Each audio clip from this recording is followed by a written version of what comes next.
बच्चों नमस्कार। आज की इस वीडियो में आपके लिए यहाँ पर फुल सॉल्यूशन लेकर आ चुकी हैं कक्षा 7वीं का विषय विज्ञान का प्रतिभा पर मूल्यांकन वर्कशीट है। बच्चों यहाँ पर आपको क्वेश्चन 14, क्वेश्चन 15 और क्वेश्चन 16 का भी आंसर बताया जाएगा, इसलिए वीडियो को पूरा देखना, ठीक है। क्योंकि बहुत सारे यूट्यूब चैनल पर आपको ये क्वेश्चन देखने को नहीं मिलेंगे। एकमात्र यूट्यूब चैनल जो आपके साथ पूरे बना हुआ है, आपके साथ पूरी मेहनत कर रहा है, आपको एक एक क्वेश्चन का आंसर बता रहा है, ओके। और इसी वीडियो में आपको खंड वा का भी सॉल्यूशन बताया जाएगा, इसलिए आपको क्या कर लेना, इस चैनल को सब्सक्राइब कर लेना है।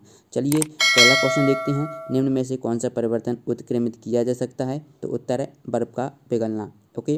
तो सभी प्रश्नों के उत्तर मिलेंगे, साथ ही साथ खंड बा का आंसर आपको बताया जाएगा, इसलिए इस वीडियो को अपने दोस्तों के साथ शेयर कर दें। जितना हो सके इस वीडियो को अपने दोस्तों के साथ शेयर करें। दूसरा देखिए, एकांक समय में किसी वस्तु द्वारा चली गई दूरी को क्या कहते हैं? तो ये हम क्या कहते हैं? चाल कहते हैं। तो उत्तर आपको यहाँ पर क्या कर लेना, चाल कर लेना है। अगला क्वेश्चन देखिए, सही विकल्प का चयन करना है, तो इसमें आपको ऑप्शन सी सही कर लेना है, ठीक है। ये आपको, ठीक है। चलिए तो ये आपको क्या जो क्वेश्चन है, तीसरा सही विकल्प आपको इस प्रकार दिया है कि यहाँ पर आपको रोग दिए जाएंगे, ठीक है। रोग यहाँ पर मान लीजिए आपको रतौंधी दे दिया पहला, दूसरा दिया स्कर्वी, तीसरा रिकेट्स। तो विटामिन ए में क्या होता है? रतौंधी। तो आपको जो ऑप्शन सी देखने को मिलेगा उस पर आपको सही कर देना है। चौथा क्वेश्चन देखिए, आपके घर के बगीचे में बहुत सारे पेड़ पौधे हैं, उन पर पौधों से गिरने वाली पत्तियों के निपटान के लिए सर्वोत्तम तरीका कौन सा है? तो ये आंसर होगा पत्तियों को एकत्रित करके गड्ढे में डालकर कंपोस्ट बनाएंगे। चलिए प्रश्न 5 देखते हैं। छाया देखने के लिए हमें निम्न में से कौन सी वस्तु आवश्यक होती है? तो ये क्या होता है? प्रकाश के मार्ग में पारदर्शी वस्तु। क्वेश्चन 6 देखते हैं। जब कपड़े पर दूध को उबालते हैं या छानते हैं तो कपड़े पर मलाई रह जाती है, इस क्रिया में पृथक्करण की कौन सी विधि अपनाई गई है? तो यह निस्पंदन विधि अपनाई गई है। अगला क्वेश्चन देखिए 7वां, किसी व्यक्ति की लंबाई 1.25 मीटर है, व्यक्ति की लंबाई सेंटीमीटर में क्या होगी? तो ये होगी 125 सेंटीमीटर, यानी कि 125 सेंटीमीटर। अगला क्वेश्चन देखिए कि दिए गए परिपथ में दोनों तारों के मध्य किस वस्तु को रखने पर बल बदल जाएगा? तो लोहे की छड़ को रखने पर बल क्या बदल जाएगा। प्रश्न 9 देखिए, मूसला जड़ व रेशेदार जड़ में अंतर लिखना है। तो ये हमने अंतर लिखी है। मूसला इसमें एक मुख्य जड़ पाई जाती है और इसमें शाखाएं पाई जाती हैं, जबकि रेशेदार क्या, इसमें मुख्य जड़ नहीं पाई जाती और इसमें शाखाएं नहीं पाई जाती। आपको क्या डिवाइडर खींच के यहाँ पर पॉइंट में मूसला जड़ यहाँ पर लिख देना है और यहाँ पर आपको रेशेदार लिख देना है, ठीक है। इस तरीके से आपको यहाँ पर लिखना होगा। क्वेश्चन 10 देखिए, विद्युत मिस्त्री द्वारा उपयोग किए जाने वाले औजार किस पेचकस और के हाथों पर प्रायः प्लास्टिक या आवरण क्यों चढ़ा रहता है? तो प्लास्टिक और रबड़ दोनों ही विद्युत के सुचालक होते हैं। ये विद्युत मिस्त्री को विद्युत झटकों से बचाती हैं, अतः सुरक्षा की दृष्टि से इन्हें विद्युत मिस्त्री द्वारा उपयोग किए जाने पर चढ़ाया जाता है, ठीक है। औजार, ठीक है। तो यहाँ पर आपको औजार कर लेना, औजारों पर चढ़ाया जाता है। क्वेश्चन 11 देखते हैं। सरल रेखी व वर्तुल गति को उदाहरण देकर अंतर स्पष्ट करना है। तो डिवाइडर खींच लीजिएगा, यहाँ पर आपको सरल रेखी गति लिखना है और यहाँ पर आपको वर्तुल गति लिखना है, ठीक है। इस प्रकार से लिख लेना है, फिर आपको ये यहाँ पर लिख लेना है इस तरीके से, ठीक है। चलिए अगला क्वेश्चन देखते हैं। क्वेश्चन 12, आप एक पारदर्शी कांच को शीट के पारभासी शीट में कैसे बदलेंगे? इस ऐसे करने के लिए आपको कोई दो तरीके लिखना है। तो यहाँ पर शीट पर आपको क्या, चिकनाई का लेप करके और शीट पर मोम को हल्की परत चढ़ाकर। 13 प्रश्न देखिए, दैनिक जीवन में पृथक्करण के लिए हम निस्पंदन विधि का उपयोग कहाँ कहाँ करते हैं? उदाहरण देकर समझाइए। तो यहाँ पर आप देख पाएंगे, यहाँ पर हमने दिया हुआ है, ठीक है। चलिए प्रश्न 14 देखते हैं। किसी पुष्प का नाम के चित्र बनाकर इसके विभिन्न भागों का वर्णन कीजिए। तो चलिए इस प्रश्न का उत्तर हम देख लेते हैं। बच्चों इस प्रकार से आपको पुष्प का जो है यहाँ पर आपको चित्र बनाना है और उसके विभिन्न भाग जैसे कि अंडाशय हुआ, बादल, दलपुंज, तंतु, परागकोशवर्ती, गाग्रवर्तिका, इस तरीके से इनके विभिन्न भाग आपको यहाँ पर नीचे खाली दिया जाएगा, उसमें आपको क्रमबद्ध तरीके से लिख देना है। जैसे पहले आपको अंडाशय लिख देना है, फिर दूसरे में आपको बादल, तीसरे में दलपुंजी, चौथे में तंतु, परागकोशवर्ती, गाग्रवर्तिका, इस तरीके से आपको ये लिख देना है, ठीक है।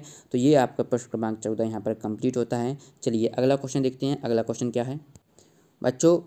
अगला क्वेश्चन है, क्रियाकलाप द्वारा दर्शाइए कि सीधी जो प्रकाश होती है वो सीधी रेखा में गमन करती है। तो इसके लिए हम क्या करते हैं, आप इस प्रकार देख सकते हैं।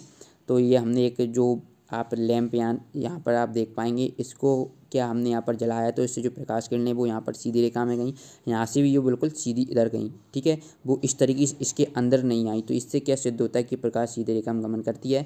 अब आपको किस प्रकार लिखना है कि जब नली सीधी रहती है तो आप बल्ब को देख सकते हैं और जब नली मुड़ जाती है तो बल्ब को देखना संभव नहीं होता, ठीक है।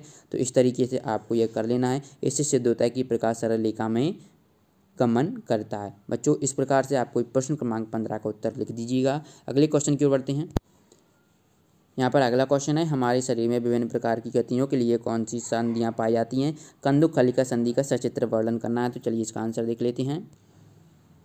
तो इसका आंसर हो जाएगा, हमारे शरीर में 4 प्रकार की संधियाँ पाई जाती हैं। कंदुक खलिका संधि, दुराग्र संधि, हिंज संधि, अचल संधि।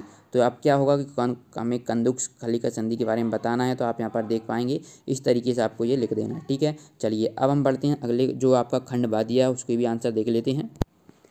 यहाँ पर आप देख पा रहे हैं जो कक्षा 7वीं का खंड वाक़ा है, यहाँ से आपका जो प्रोजेक्ट कार्य का सॉल्यूशन स्टार्ट हो चुका है। तो चलिए यहाँ से आपको देख लेते हैं। तो यहाँ पर आपको पहला क्वेश्चन है, कचरा संग्रहण एवं इसका निपटान कैसे करेंगे? ठीक है, आपको यहाँ पर जो एक डायग्राम देखने को मिलेगा उसमें बताया जाएगा, उसको पढ़ेंगे। तो यहाँ पर देखिए आंसर देख लेते हैं। तो इस प्रकार से आपको पहले क्वेश्चन का आंसर लिख देना है, कचरा संग्रहण का इसका निपटान कैसे करना है। दूसरा क्वेश्चन, स्वच्छ भारत अभियान के कारण उसके आसपास क्या परिवर्तन हुए? इसका भी आपको आंसर यहाँ पर देखने को मिल जाएगा।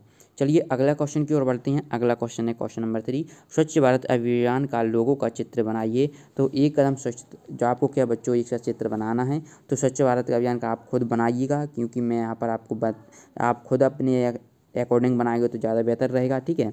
चलिए अगला क्वेश्चन देखते हैं, प्रश्न क्रमांक 4, यदि आपको आपके मित्रों को किसी समारोह में प्लास्टिक की प्लेट अथवा केले के पत्ते में खाने का विकल्प दिया जाए तो आप किसे चुनेंगे और क्यों चुनेंगे? तो इस प्रकार से आप प्रश्न क्रमांक 4 का उत्तर लिख देंगे, क्यों चुनेंगे ये यहाँ पर आपको दिया गया है, ठीक है। चलिए प्रश्न 5 देखिए, प्लास्टिक के अति उपयोग लोगों को निम्नतम करने के लिए हमें क्या कर सकते हैं? तो इसका आंसर आप यहाँ पर देख पाएंगे। चलिए प्रश्न 2 दिया गया है, ये भी आपको 10 अंक का है। ये इसमें आ भाग दिया गया है। यहाँ पर क्वेश्चन क्या पूछा गया है, 10 वर्ष के बच्चों को एक संतुलन आहार चार्ट तैयार कीजिए और चार्ट में उनका पदार्थों का सम्मिलित करें जो खर्चीले ना हों, वे अपने चित्र में आसानी से मिल जाएँ। तो इस प्रकार से आपको यहाँ पर 5-6 मैंने यहाँ पर लिख दिए हैं। चलिए इसका भाग वाला देख लीजिए। आपको यहाँ पर बच्चों चित्र बनाना है। तो चित्र जैसे कि आपको, चलिए मैं किस प्रकार से आपको बनाना रहेगा वो भी मैं आपको यहाँ पर बता देता हूँ। और बच्चों यदि आपने ये स्वच्छता भारत अभियान का इस तरीके से आप चाहें तो चित्र बना सकते हैं। चलिए इसके बाद हम जो नेक्स्ट हमारा क्वेश्चन है, विटामिन ए के स्रोतों के हमें चित्र बनाना है। तो पपीता और सेब का हमने यहाँ पर चित्र बना दिया है। इस तरीके से आप भी चित्र बना सकते हैं। चलिए फिर हम देखते हैं नेक्स्ट क्वेश्चन। यहाँ पर हमें विटामिन बी के मुख्य स्रोत जैसे दाल, मटर, फलियाँ होती हैं, इनके हमें चित्र बनाना है। तो यहाँ पर आप इसके चित्र बना दीजिए, आपकी स्क्रीन पर दिख रहा है। अगला है हमारा विटामिन सी। तो यह है आंवला और नींबू। इस प्रकार से आपकी जो वर्कशीट है वो कंप्लीट होती है। बच्चों आपको क्या करना है, इस चैनल को सब्सक्राइब कर लेना, क्योंकि इस चैनल पर आपको फुल एक ही वीडियो में संपूर्ण सॉल्यूशन बता दिया जाता है, आपको इधर उधर नहीं भटकाया जाता है। चलिए मिलते हैं नेक्स्ट वीडियो में, धन्यवाद।